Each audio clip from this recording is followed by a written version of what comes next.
About a year ago, I did a video talking about my Ruger American, and I went over why I built this rifle, why I set it up the way I did, and what components I put on it. That video now has over 200,000 views, and over the course of the last year, it has accumulated a ton of comments, and there's been a lot of people asking recurring questions. So I thought it was time to do an update video, dive into this rifle, show you some things that may have changed over the last year, and just give you an update on where I'm headed with this rifle.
Over the last year, people have been asking me a ton of questions, and one of the recurring themes was they wanted me to do an update video. Before I dive too deep into this video, I wanted to put a card at the top of the screen. It's going to link back to my previous video. If you want the behind the scenes scoop as to why I did what I did with this rifle, I really do dive in depth with that in the previous video. It's definitely worth checking it out, looking at it, and then getting up to speed there, and then bouncing back to this video. But I'm going to give you a brief rundown as to why I did what I did here with this rifle for people that haven't watched the other video and they're just kind of new to this channel. So what I was doing with this rifle was trying to build a budget 308 that had the performance of a high-end Remington 700 or a Savage 110 or any of the typical rifles that you'd see out in the field. I wanted something that performed well for hunting and long distance shooting, as well as just plinking on the range and having fun. The first reason I jumped right to the Ruger American is the fact that it's super inexpensive, has a ton of different calibers, and in the 308 version here, they had it threaded from factory with a 5/8 by 24 thread pitch, and that just intrigued me. I wanted to know, is this rifle any good? So I ended up going down this journey, adding these parts, and again, check out the previous video and you're going to learn the whole backstory as to why I did what I did. Over the last year, this rifle has proven to be an extreme performer. It has done everything that I've asked of it, and I've taken it out in the field hunting, hiking, all over the country, all over the place. This rifle has just served me extremely well. So without talking any more about that stuff, let's dive into the parts that are on this thing and some stuff that's changed over the last year. So right away you can tell that it has the Magpul American Hunter stock. I added this and you see that in the previous video, so that didn't change. I didn't make any changes or adjustments with the cheek riser or the butt pad. They are adjustable on this rifle, but I decided to leave them as is because it works out perfectly for me. As far as the bipod is concerned, I am running Boscobel's new Belloc 19 bipod, and I actually just recently released a video on this. Definitely go check that out. I replaced the older version of the Belloc bipod with this one because this one has more features. Definitely check out that other video and you'll learn why, and you'll get a whole backstory on that bipod. The optic is still the same. It is the Viper HST 4-16 MRAD scope.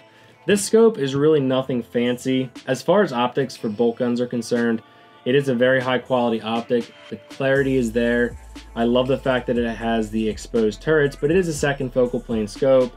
The 4-16 offers you a lot of different range. The 4-16 allows you to get out and touch at various distances, and the reticle itself has a lot of different holdovers, so I found that very helpful in hunting and long distance, as well as just plinking scenarios. As far as the muzzle device is concerned, that is the same as last year. It is Silencerco's Asr Flash Hider, and I said this in the last video, I'm not concerned about hiding flash with my 308, but I do run my Silencerco Omega Suppressor with this almost all the time. And for that reason, I want to have a quick attach method, so I'm not always worrying about direct threads because I really don't like direct threads with suppressors. The trigger is the same. I did not make any changes to that. It is adjustable in the Ruger American, but I decided to just let that go. I definitely don't think that the trigger needs to be lighter. It's not the lightest trigger out of the box, but it's smooth. I've had no issues with it. But if you're into tuning triggers, you can play with this one, adjust it, or maybe swap it out for something else. But again, I didn't feel the need to do that. It's been plenty accurate and has done everything that I've asked for it over the last year. The one thing you're gonna notice right away is I did add the Anarchy Outdoors lever. And this lever is awesome. If I had to make 2 suggestions or recommendations for upgrades for this rifle right out of the box, the first one is going to be the Magpul American Hunter stock. The second one is going to be this Anarchy Outdoors lever. Now, Anarchy Outdoors has a ton of different options on their website, and this is a super easy mod to do. Just check out their website and you're gonna see exactly what options they offer. I'm gonna pop this thing out and just kind of show you guys the lever and explain why I decided to go with this. So with this lever, I ended up going with pretty much a standard length, and I have the Acorn style aluminum knob. They have various lengths and sizes, and they have different textures available with these different knobs. The aluminum and this little acorn pattern I thought was aggressive enough to do exactly what I needed, and I'll be able to grip onto it even with gloves or if it's raining or snowing or anything like that. But it's not going to be too aggressive that if I'm just out plinking, I'm going to regret ever putting the knob on. The knob itself can easily be screwed on and off. I definitely would say if you're going to buy the kit from Anarchy Outdoors, buy their little tool that helps with the install of this lever. You're going to thank me later. As far as parts are concerned, that's pretty much it. I really didn't make any other changes to this rifle. So now let's just kind of go over some things like accuracy, reliability, how this thing has been performing for me, and all of the different questions that people have been asking me over the last year. One of the first questions I get pretty often is, can you remove the bolt from the action with the Magpul Hunter stock in place? Because everybody sees that cheek riser, and it's just a question that comes up a lot.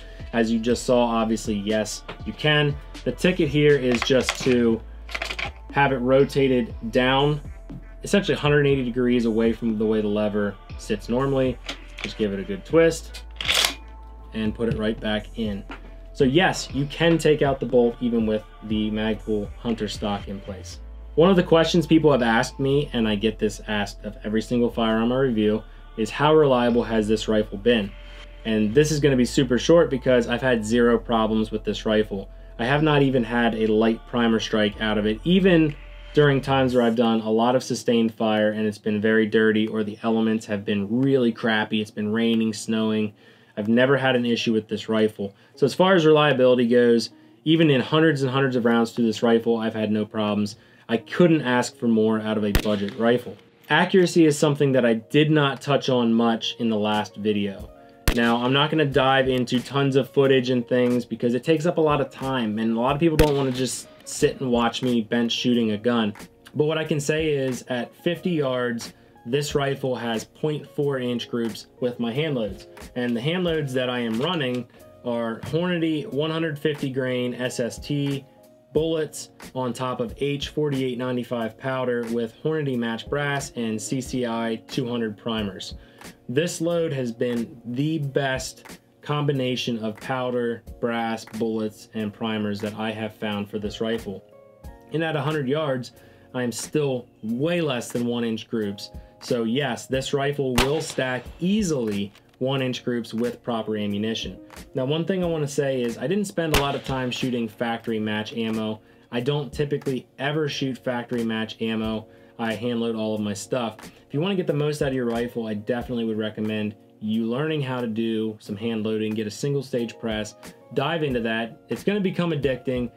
And what you'll do is over time, you'll be able to learn your rifle, figure out loads, and document data that will allow you to really hone in the accuracy of any rifle, whether it's a lever action, bolt action, or AR-15. You're going to get the most out of your rifle. In the accuracy department, am I happy? I'm actually blown away, because at the end of the day, this is a around $300 rifle, and obviously it's much more with these components, but out of the box to have the accuracy like that, it's insane. One of the things that I never spent a lot of time doing in the accuracy department was a before or after with the stock that came from factory versus the Magpul American Hunter stock. And a lot of people have asked about that, but one, I don't have that stock anymore, and two, The point for me of getting the American Hunter stock wasn't entirely around accuracy. Most of that was around ergonomics. I wanted the higher cheek riser, I wanted a better butt pad, I wanted M-lock sections, all of that stuff. And I wanted a removable magazine to get away from Ruger's dumb rotary magazines. I don't like those mags, so I wanted normal magazines. So I never spent a lot of time checking accuracy in the factory configuration with this stock and comparing them together. What I will say is, out of the box, the stock that came with this Ruger was touching the barrel almost entirely along the one side. And that's no good because you're gonna mess with the harmonics of the barrel. And that honestly was what really opened my eyes to the American Hunter stock and helped convince me to make the switch. So you're gonna be disappointed, didn't do a lot of comparison there, but it doesn't matter. If you think you want something with better ergonomics and you pull your Ruger out of the box and the stock is touching the barrel, definitely consider the Magpul American Hunter stock. You're gonna be happy with it. The total weight of this rifle with a magazine, with ammo and the bipod and the HST with the sun shield on comes in at just over 11 pounds. So it's definitely not a light rifle, but it is a rifle that's manageable, and I do take this miles back into the middle of nowhere for hunting every single year. So at this point, people usually ask me, are there any major changes with this rifle? Do you have any plans for it in the future? And the answer to that is no, I don't really have any plans to change this at all. Maybe the optic down the road, maybe I'll slap a first focal plane of some sort from Vortex on here. But other than possibly changing out the optic, I don't really have any plans to make major modifications to this rifle. I feel like I found the perfect rifle for me. It definitely started out as a budget rifle, and I do have a lot of money invested in this. But when you compare how much money you would have into a Remington 700 or a Savage 110 or even other more custom bolt guns, you're gonna have a lot more money into them than this particular rifle. And yes, some of those rifles may perform better over time, who knows? But I am extremely happy with this rifle and I would not change a thing. I regret nothing. And when people ask me, do I recommend doing a build like this?